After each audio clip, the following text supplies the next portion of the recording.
Swayam Prabha. Digital India. Educated India.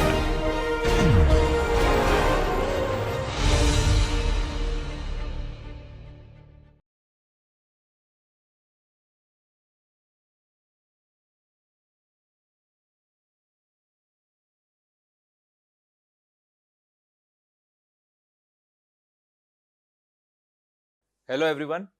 Today's topic is ethics and sustainability in real estate investment in the course Real Estate Finance and Investment Strategies. So first we'll be talking about the learning objectives which we will try to achieve in this particular class. Understand ESG, environmental, social governance factors in real estate investment. Analyze the principles and practice of responsible investing in real estate, evaluate green building concepts, certifications and their financial implications, assess social impact consideration in real estate development and apply sustainability framework to real estate investment decisions. So first, the introduction. So today we'll look at these important points. So we have traditional real estate investment which which goes for maximum return, that is the focus, and the cost minimization is something which we try to do and look for short term profitability, and there is a limited stakeholder consideration in this particular aspect of traditional real estate investment. But it is changing now. So the modern sustainable approach is there, and that is your long-term value creation, stakeholder capitalism, and we are talking about the environmental stewardship, and then social responsibility and governance excellence. Now, what is this happening? You can clearly see that the earlier aim was to maximize return, to cost reduction and ultimately the profit. But now we are thinking about the long-term consequences of our business. And there is a growing awareness that the business does not mean profit, but it means much more than that. So that is why we see this concept of long-term value creation, that the business should look for profit but also should produce benefits in other aspects of the life of people who are using it. So the stakeholders should also get benefited, and the environment should also not get impacted negatively, and we are following certain processes which helps the society around that particular location, where our real estate or building or office is situated, and the kind of governance we follow is also excellent. It is transparent. It encourages encourages independent directors. It encourages gender balance. So all that is also something which now businesses are looking up. So it's not just purely profit driven thought, but it is much more than that. And why this shift is matters, because there is this urgency that climate change is something which is there and it can impact our future generations. So we are trying to bring in that sensibility in people, and also the regulations are becoming stringent in that area, that more and more regulatory demands are coming in this regard. So we have seen in India also that there has been a lot of new regulations which are moving towards this direction, and trying companies to change their way of business and make it more sustainable. And then we have investor demands, that the investing groups such as your pension funds, your for foreign direct investment, for foreign institutional investment. So all these companies are also paying more and more attention to companies who are actually sustainable in their approach, and they want to invest in those companies. And then of course it is something which creates market differentiation.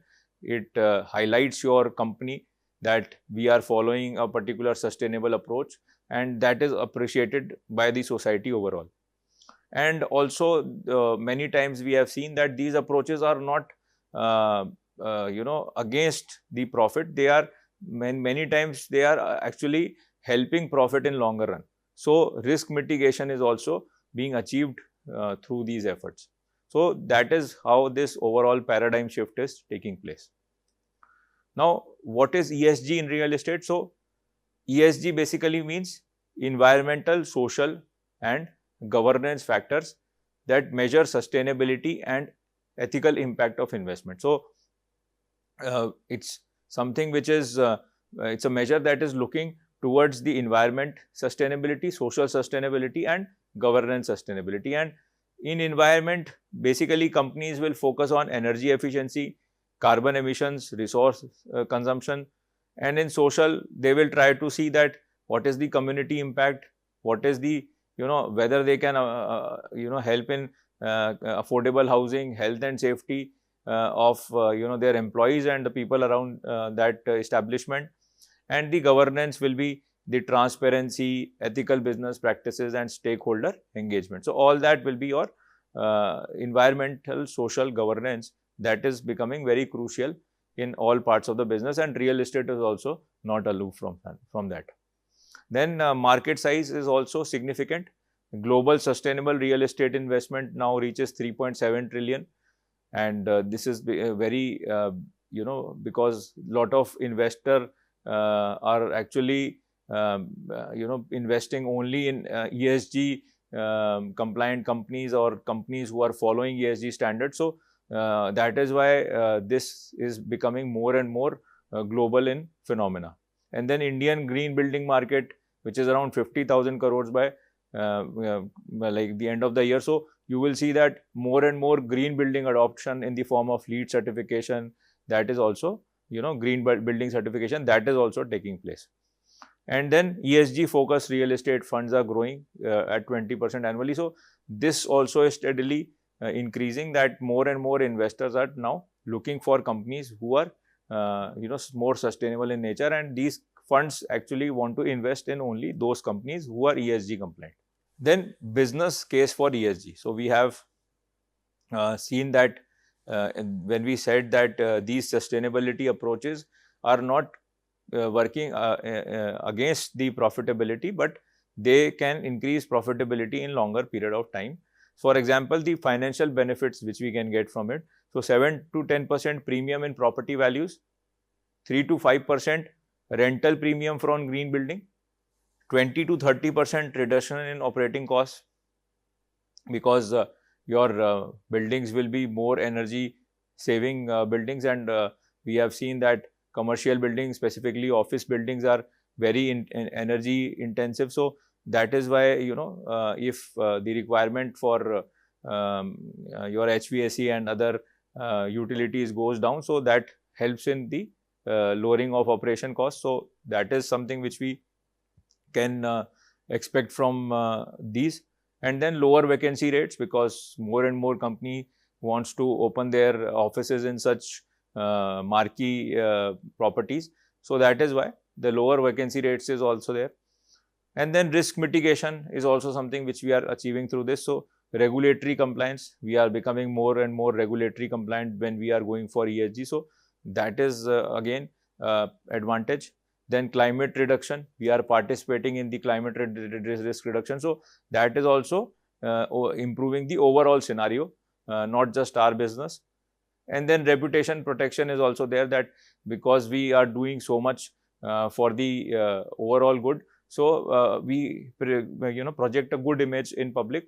And then we have future proofing the assets, that our assets are also for a longer period of time, because these sustainable approaches helps properties to actually become better in longer term.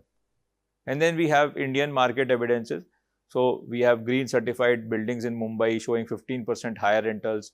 We have Bangalore IT parks with LEED certification commanding premium rates. And we have institutional investor increasing focus on the ESG criteria. So we are looking at all these evidences also. Then coming to environmental factor in real estate.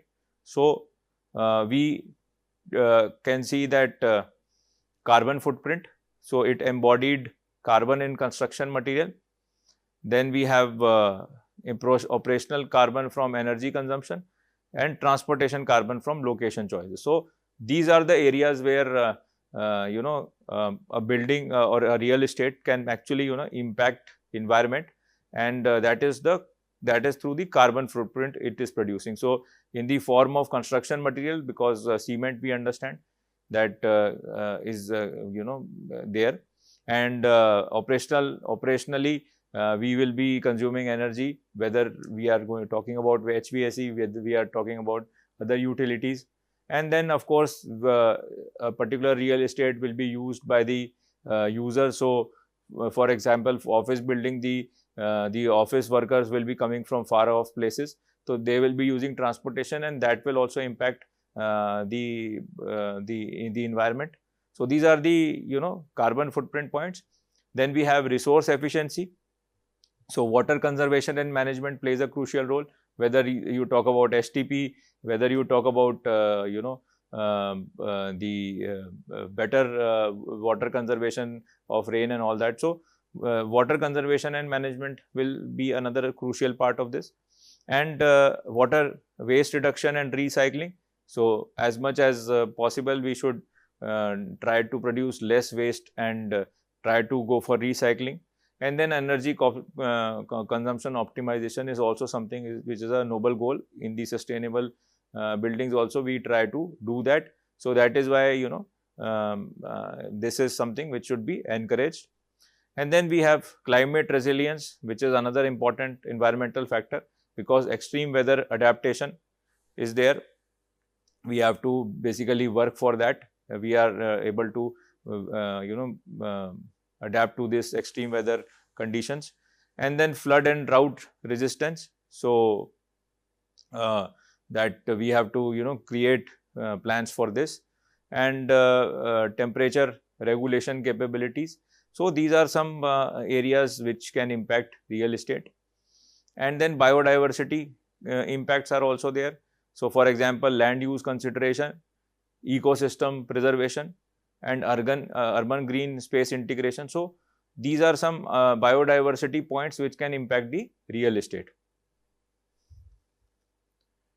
Then we have national policies, regulations in Indian context. If we look at, so we have National Action Plan on Climate Change. We have Energy Conservation Building Code, which is putting up more demands from commercial buildings to safeguard the to lower their energy consumption and go for more and more green energy initiatives. And then we have Perform, Achieve and Trade scheme, and we also have Swachh Bharat implications. So these are some national policies which can impact the environmental situations in real estate. And then we have certain state-led initiatives also which are working towards environmental regulation. So in Maharashtra, we have mandatory green building norms for larger projects. We have in Karnataka solar rooftop regulations, encouraging solar rooftop a lot. That is something which is being done by the central government also, and many states have now started adopting this. And in Tamil Nadu, we have water harvesting requirements. In Delhi, we have building bylaws for energy efficiency. So more and more states are now also pitching in with their own initiatives regarding the environmental related regulations. And then upcoming regulations will be our carbon tax considerations, which has happened in many other parts of the world, so that people are encouraged towards more sustainable ways. So that is why carbon tax is being imposed in many areas. And then mandatory energy audits are also something which may be happening in future, or may have already started in some areas, but this is something which is being done, that is mandatory energy audits can also be there. And then waste management compliances, that how much waste management compliant you are complying with the waste management laws and everything. And then we have green building certification requirements. They may become permanent in nature, or maybe compulsory also in future. So there can be these type of regulations which can push for more and more environmental related sustainable initiatives. Then we have social factors in real estate. So we have community impact assessment. We in this affordable housing, so we can see that inclusionary zoning policies, we can look at cross subsidization models, and public private partnership and slum rehabilitation projects. So all these can be there impacting the social factor in real estate, and they play a crucial role in impacting the society overall, and specifically in those areas where the real estate project is located. So in terms of affordable housing, we are talking about that there is more inclusionary zoning policies for that. We have cross subsidization models which encourages this, and public private partnership also, because in specifically when we talk about this, we should remember that in big cities, without public private partnership, it is not possible to have affordable housing projects. So government will have to incentivize builders to go for these. Otherwise, because of the higher land cost, sometimes it becomes very difficult to go for affordable housing, or the second option left with the private builders is that they go for a project which is very far away from the city boundaries, and that makes it very negative for the environment also, and the project takeoff also doesn't take place that smoothly because of the commuting issues which many people face is because of that. And then also there is the possibility of slum rehabilitation projects. We have seen certain projects in Mumbai which are working on the lines of slum rehabilitation, and that can also become a very good point for encouraging affordable housing. Then we have community development. So local employment generations can take place whenever a real estate project is there. Then infrastructure development will lead there, and then social amenities provision and cultural preservation. That aspects are something which in which the real estate developer, the team of the real estate developer can actually play a crucial role. So these are some factors which are there in the community development. Then we have health and well-being. So the indoor air quality, for that they can take special decisions or actions for that. And then natural lighting and ventilation. These points are much more aligned with the green building certification processes, because health and well-being is something which is very important in REAL certification. And then accessibility for differently abled, how accessible the building is for differently abled. And then the fourth point is safety and security measures, which again plays a very crucial role here. And the fourth is your displacement and gentrification. So community consultation processes, fair compensation mechanism, and livelihood restoration programs can also play a crucial role when we are talking about any real estate project. And these areas also must be looked upon for a better world. It's not just that your project becomes profitable, but people around you should not get affected negatively. Then social impact, we can see that in Magarpatta city in Pune, we have farmers to developer model, which was originally basically the landowners as stakeholders, and then they came together and started this. So there was employment generation for local community, there was preservation of agriculture community structure. So that kind of benefit was there, even though the project has been very successful. this and become a role model case for many, that farmers actually decided and they became they gone for the developing on their own, and this kind of structure can be very beneficial for the local people. Then Hiranandani Gardens in Mumbai. So it is an integrated township development. Community facilities and amenities got generated. Local vendor integration happened because of this, and cultural event and community building also were part of it. So overall, this project not just benefited its own company, but and the owners of the flats and everyone.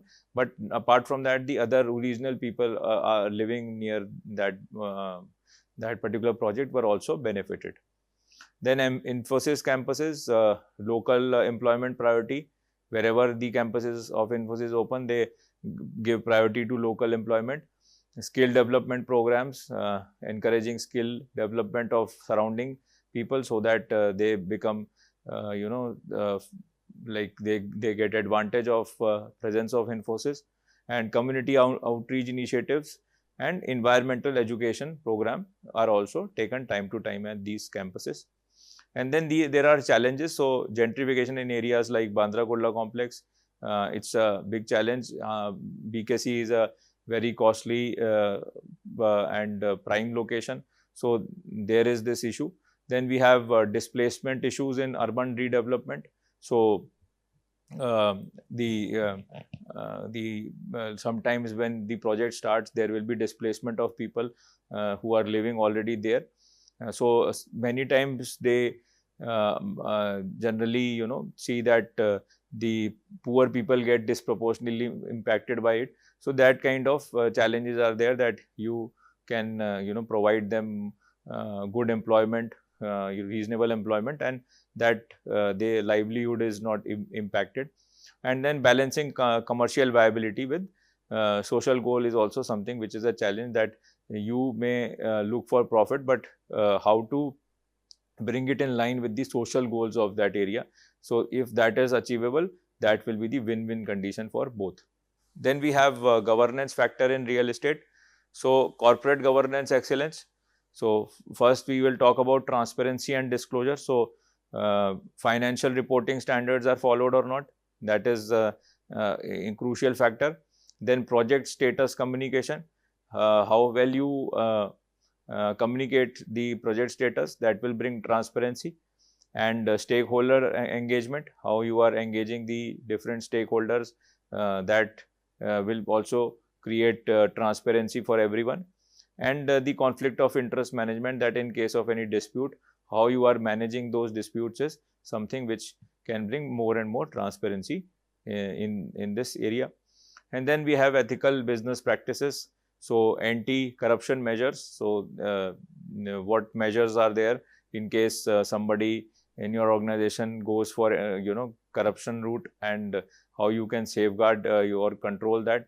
And then fair labor practices, that you have proper safety norms for your labor, you have proper breaks for them, and also if you can organize certain programs for their families. So these kind of practices. And then supplier code of conduct also there, that the code of conduct is followed for the suppliers of the project. And then of course the customer protection should be there, that in case there is some issue with the customer, that should be taken care of. So these are some ethical business practices which becomes part of the governance factor. And then regulatory compliances are also part of the governance factor. So for example, RERA compliance, have you followed all the processes, you have made all the disclosures on time? So these are there. Then environmental clearances have been taken or not, so that also becomes part of governance factor. And then building approval and standards have been maintained, and tax compliances have been followed thoroughly. So these kind of things are part of the governance factor in the real estate. And then also stakeholder rights, so investor protection. So investor have been fully informed through a website, through different annual reports and other communications. So investor protection. Then customer grievance redressal. So in case it's a residential project, if the customer has some grievances regarding the building quality, construction quality, some other issue, they should be addressed on time. And then employee rights and safety. So employee should be treated well. They should have their rights not infringed upon. So these are all part of the governance factor also. And then community consultation also, that timely community is consulted, they are talked to, and their view is also considered. So all this becomes an important factor, governance factor in real estate. So basically what we have tried to understand here is that these environmental, social and governance factors are, what are these factors through which ESG of a real estate company or project will be looked at.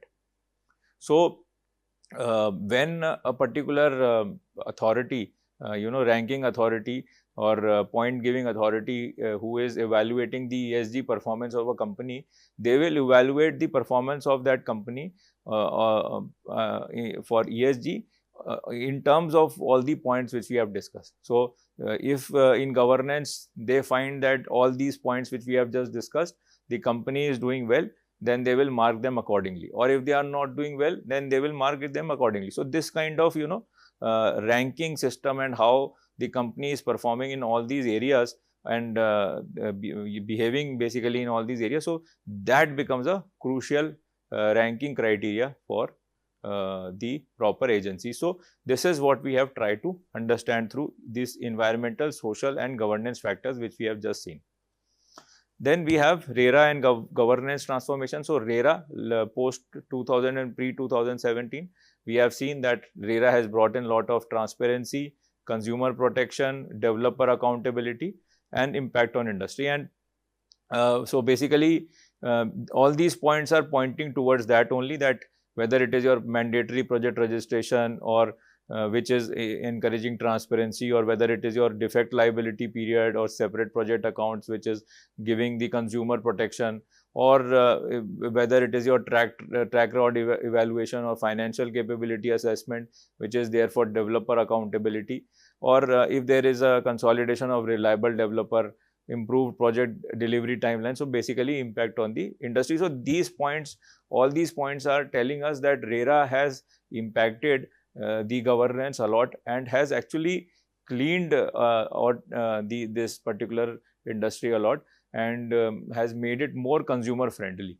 Then we have green building concept and evolution. So green building definition, so structure designed, constructed and operated to minimize environmental impact while maximizing the occupation health, comfort and productivity. So green building is also something which is talked a lot these days, and we can understand that on these lines it is done, that and there should be energy efficiency, building, water conservation, material sustainability, indoor environment quality should be good, and site selection and development. So all these points will become part of the green building concept.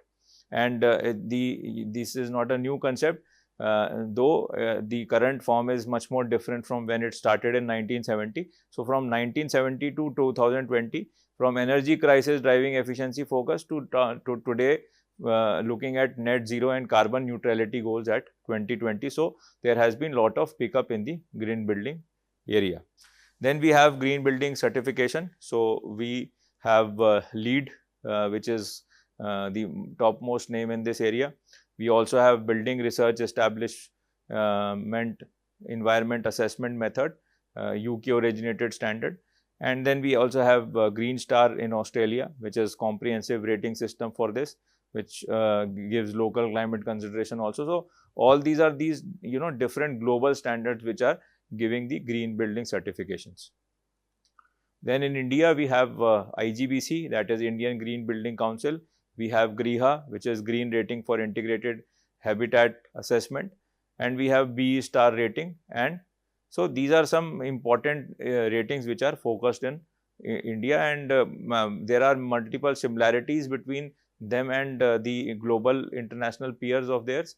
And basically the criteria is same, that how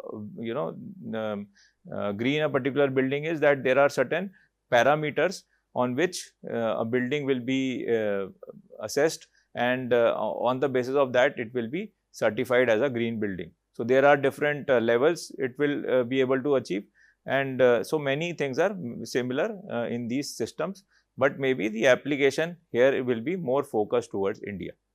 Then we go to green building technologies.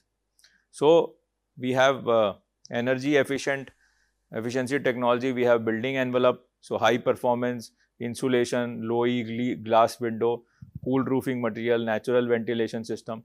So that is one way to go for building energy efficiency by creating building envelope.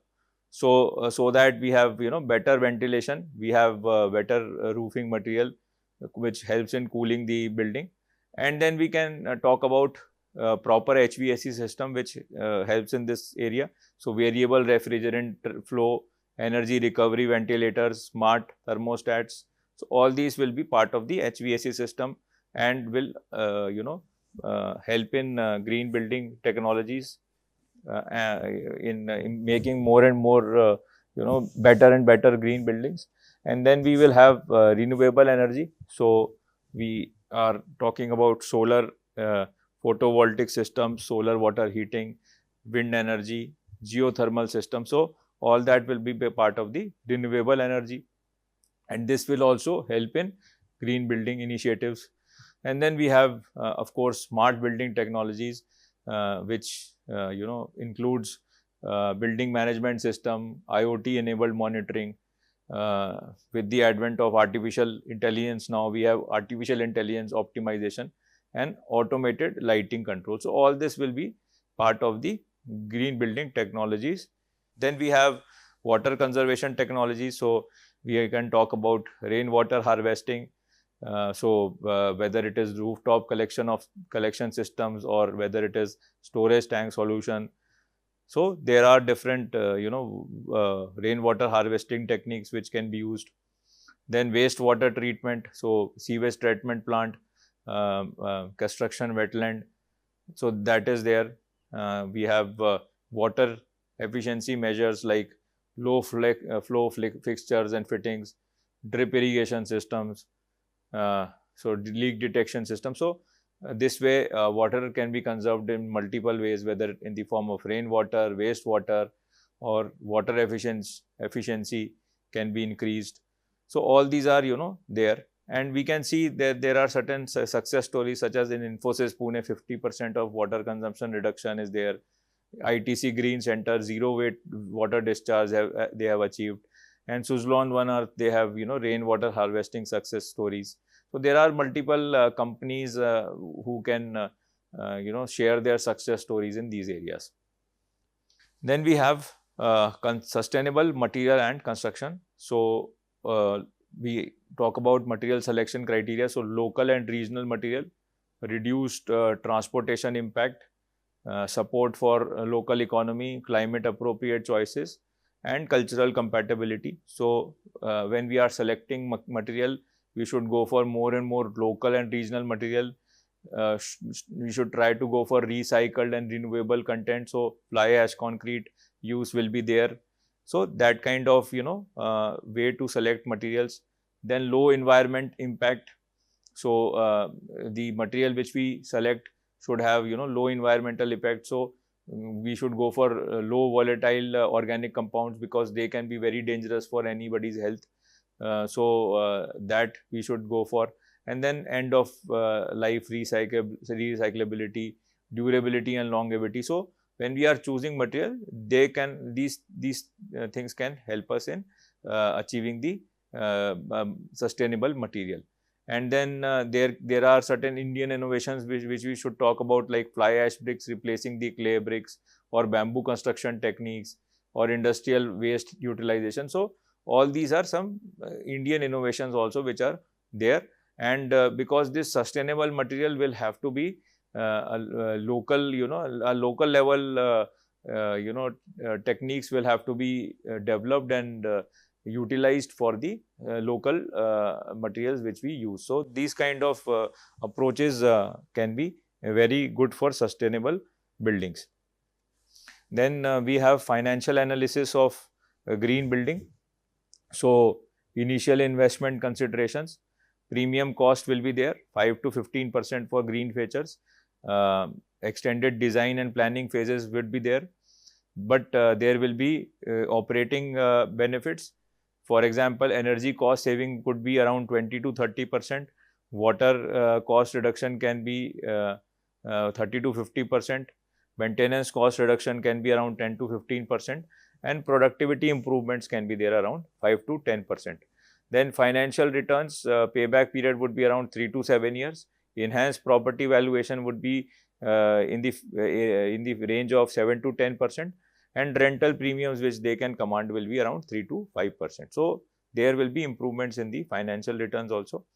And then risk adjusted returns, so lower operational risk will be there, regulatory compliance advantages will be there, and then climate resilience benefits can be observed. So these are some financial analysis we can understand of green building, that there will be certain amount of initially premium cost, but overall if we see that there are a lot of operational and financial benefits coming out of approaching green building initiatives. Then going for the responsible investing principle. So UN principle for responsible investment. So we have to understand them. Principle 1 will be incorporating ESG issues into investment analysis. Principle 2 be active owners and incorporate ESG issues. Third, seek appropriate disclosures on ESG issues. 4, promote acceptance of principle within industry. And 5, work together to enhance effectiveness. And 6th would be report on activities and progress. So the real estate applications for them would be due diligence of the ESG integration. We have to check this. Active asset management for sustainability, tenant engagement on ESG issues, and it may sound difficult, but actually tenants are very forthcoming these days for this, because the companies are also looking for this. And then industry collaboration and standards, and transparent ESG reporting can also be part of the real estate application. And that is what many companies are doing, that they are going for international ratings in terms of ESG, and that is why they are having very transparent ESG reporting. Also, it is now a mandate from SEBI that the top 1,000 companies have to come with their BRSR reports, which is about the environmental application. So that also they have been doing. Then we have ESG integration in investment process. So we have pre-investment phase, and then we have investment structuring. Then after that we have asset management phase, and finally the exit strategy. So ESG integration in all these processes can be there. Pre-investment, we will see that sustainable opportunity identification, ESG risk assessment, if ESG not implemented, what risk. So sustainability opportunity identification, all this will be part of the pre-investment, whether you have a climate risk evaluation. So all this will become part of the pre-investment phase. Then in investment structuring, your financing can be green financing options, ESG linked performance metrics can be there, sustainability improvement targets. So all this will become part of the investment structuring, that is the second stage. And then there is asset management phase, where ongoing ESG monitoring, sustainability initiative implementation, tenant engagement programs will be part of this, so that asset management phase, where the management of asset is taking place, ESG is fully integrated with all the activities that are taking place there.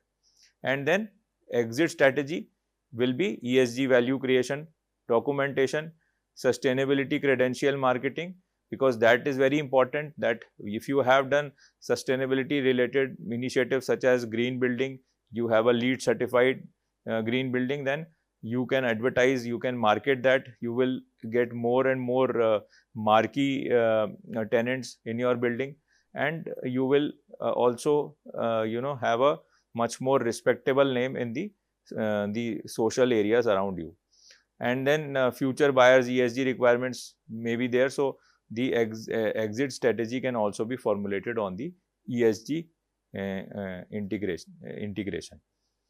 Then we have green financing and funding. So we have green bonds, project specific funding, environmental benefit verification will be done, and there will be lower interest rate of 10 to 50 basis points for them. So we have seen this earlier that there are many new financial instruments which are now being made available by lenders, and they are also encouraging this by giving the rebate in the interest rates. Like for example, here we have seen that there is a lower interest rate of 10 to 50 basis point for green bonds.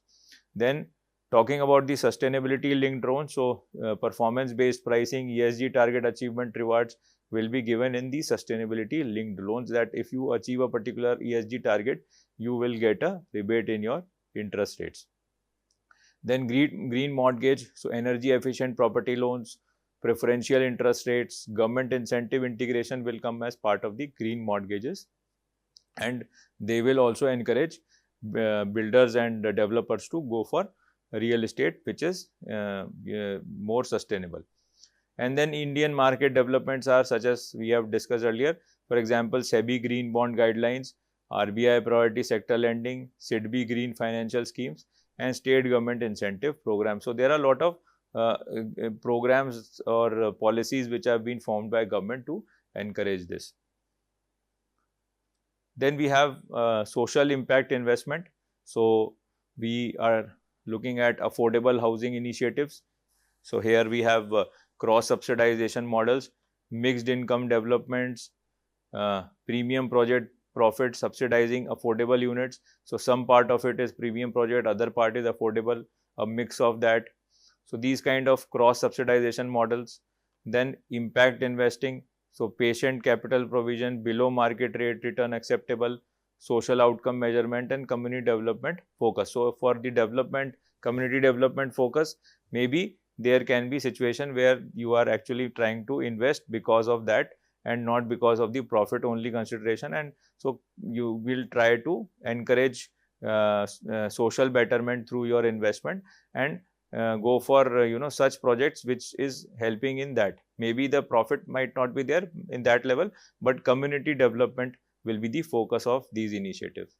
Then we have public private partnership that may help in this social impact, and so government land provisions will be there, private sector will come with government and have work on government land, and then private sector efficiency will be there, and the public government land is there, and then risk sharing mechanism, and that is how the overall social improvements can be achieved through a particular project.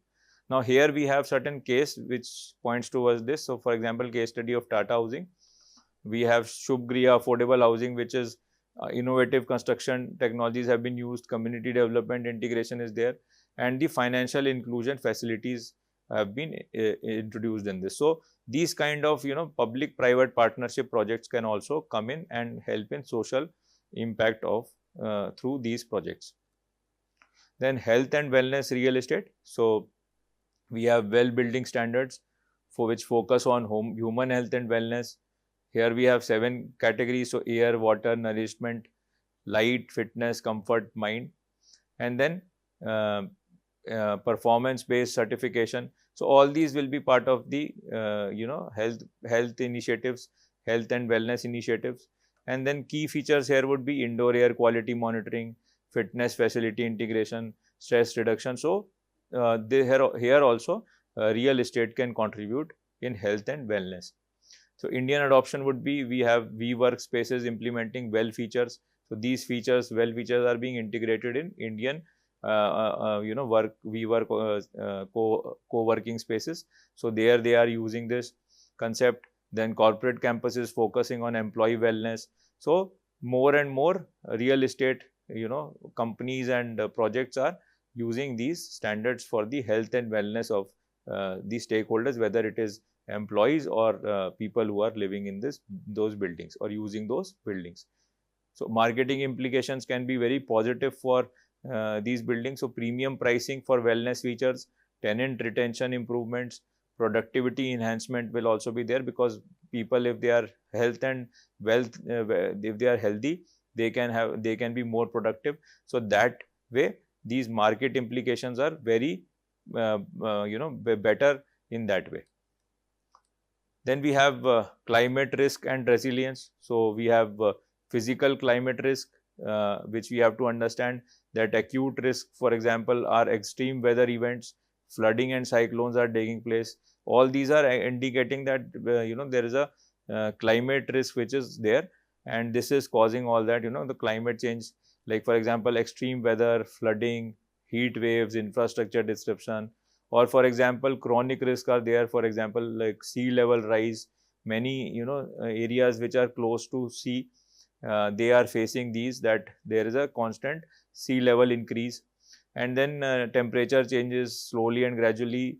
We can see the rise in average temperature, and changing precipitation patterns are also affecting people definitely. And then transition risk, for example technology shifts are taken, and then market preference evolution is there. So all this is happening. And then in terms of Indian context, we have coastal city vulnerability, Mumbai, Chennai, extreme heat in northern cities, and monsoon pattern changes also there, which we can witness. And so these Himalayan region glacier melting also is observable. So these are some climate risk and points. Then climate adaptation strategies. So building level adaptation, so elevated foundation designs, storm resistant construction, backup power system, and water storage maintenance management and temperature control improvements are some initiatives which can improve at building level and can adapt buildings for such climate led changes which are happening.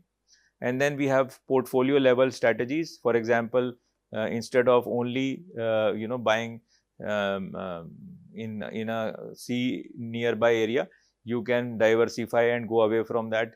Only instead of buying in northern states where there is lot of high temperature, you can diversify your allocation. So that portfolio level strategies can be made, whether in the form of tenant risk or climate scenario, or for example geographical diversification. So these points are basically how you can prepare at portfolio level for climate adaptation. Then for climate adaptation at community level, infrastructure hardening, emergency response planning, or ecosystem restoration. So all these can be done for climate adaptation at community level. For example, Palava city, Navi Mumbai integrated climate resilience planning. So the community level impact was visible here. Then underground utilities, flood management, renewable energy integration. So these are some other points which are maybe more connected to building level adaptation. So you can do climate adaptations at different level, whether building level, portfolio level, or community level. Then coming to technology and innovation. So PropTech for sustainability is now emerging. So we have smart building systems, we have AI driven energy optimization, we have real time performance monitoring. So smart building systems are there. Then data analytics, so ESG performance tracking, benchmarking and comparison. So data analytics can help us in better performance, climate performance, or better ESG performance can be there by going through data, analyzing it, and that can help in improving our real estate ventures. And then blockchain applications for renewable energy trading, carbon credit tracking. So these can also be utilized for carbon credit, basically for impact verification. So blockchain can also be applied in this area. And then digital twins, which basically simulate exactly what is happening in a particular property on the on a simulation. So that kind of ventures can also help in optimizing scenario and maintenance planning, and all that energy management can be achieved through these new digital tools which are available to us now. Specifically when digital twins can be are being used in are the complex infrastructure public sector buildings such as railway stations, metro stations. So they are being utilized. And Indian innovations here would be Honeywell smart building solution, or L&T sustainable construction technology. So these are some technological innovations which can be very prudent, very useful in these areas. Then regulatory landscape, we have we can see that we have different national level policies, state and local regulations. Incentive mechanisms are now being introduced. So for example, floor area ratio incentives for green building, property tax rebates, fast track approvals, utility connection priority. So when it comes to incentive mechanism, government is basically going for certain incentives also, so that they can encourage more and more sustainability measures by the real estate companies and developers and all that. So these incentives for floor area, for green buildings, or for property tax rebates, they can encourage green building a lot. And then future regulation trends will be mandatory ESG reporting, climate disclosures, circular economy regulation. So all this are coming, and when more and more such things will come, there will be a more thrust towards the direction of sustainability and ESG. Then global practices, best practices would be Singapore's green building program. So a lot can be followed from there. Netherlands circular economy. So whether it is waste to resource transformation in Netherlands, or whether it is technological innovation support which is provided by Singapore, or Canada's green building strategy, which is climate adaptation focus, public private collaboration. So all these things. And then lesson for India, we have policy consistency importance, which we should understand that our progress should be towards the betterment of all these ESG and sustainability led initiatives, and not reverse them. And financing mechanism development, because ultimately the finances of all the buildings, all the real estate, all the businesses will be impacted, and that is why if there has to be certain incentives given, that has to be taken care of. So learning from all this, India can also implement more such guidelines. Then challenges and barriers will be, market challenges will be high upfront cost, skill and capacity constraints will be there. These are some issues we have to understand. Regulatory barriers, we have inconsistent policies, especially between center and state, that has to be looked into. Then financial constraints are there, limited green financing option, more and more green financing option and rebates, and incentives should be given from the private sector also. And the solution approach will be, of course, that stakeholder education, policy rationalization, technology localization, and financial product innovation. All these has to happen at India level. So these are certain challenges and some approaches we can think about them. Then investment decision framework will be your ESG integrated checklist. So we have environmental assessment, we have social impact evaluation, governance review, and financial integration. So basically all the points which we discussed are your investment decision, here the integration checklist that will tell you that what is your performance in ESG, whether your energy efficiency potential has, what is that, how much your affordable housing component is there, health and safety standards, how you have taken care of all this is impacting your ESG, ESG standing. And governance review. So whether you are regulatory compliant or not, you are following all the rules and regulations. And financial integration of all that long-term value creation, exit strategy, ESG consideration, you are including all that or not. So these are some investment decision frameworks also, and they are basically also like ESG checklist, which can tell you that in which what is the current potential of your standing. And then performance measurement and reporting. So there are key performance indicators. So of course in environment, in social, governance measures, these basically are like whatever we have discussed, there are the bullet points of that, whether it is energy consumption, water usage, in your community investment amount, tenant satisfaction, or in governance, the board diversity metrics, gender, whether there has been gender diversity or not, compliance audit results. So all this basically there, that will be there, and all these are checked by reporting standards such as Global Reporting Initiative, which is basically for ESG, and we have SASB, Sustainability Accounting Standard Boards, or we have TCFT or SDGs of UN, which is not basically a reporting standard, but it also put some guidelines for all this. So these are some reporting standards which you can you see and find out that what a company is performing by looking at their ESG ranks in them.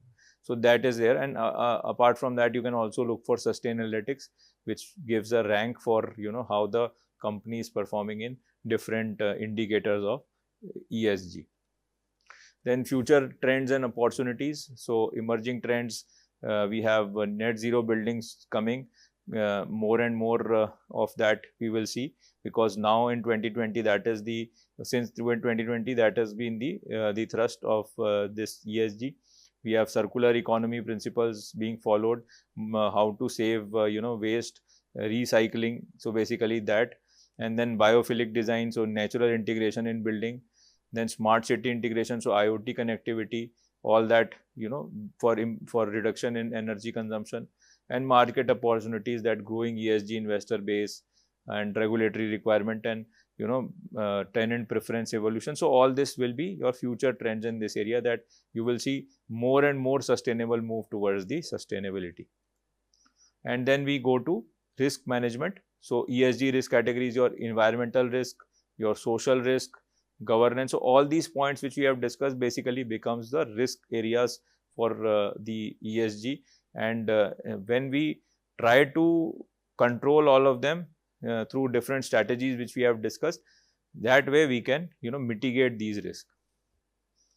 Then critical success factors. So basically integration over addition. So ESG are as core business strategy, not an add-on. That can be there. Long-term perspective should be taken, not short-term. Stakeholder, more and more stakeholder engagement should be there. And of course, continuous learning, more and more adaptation tools should be used, and measurement and reporting, that transparent performance tracking should be done. With this, I would like to thank you for attending this session.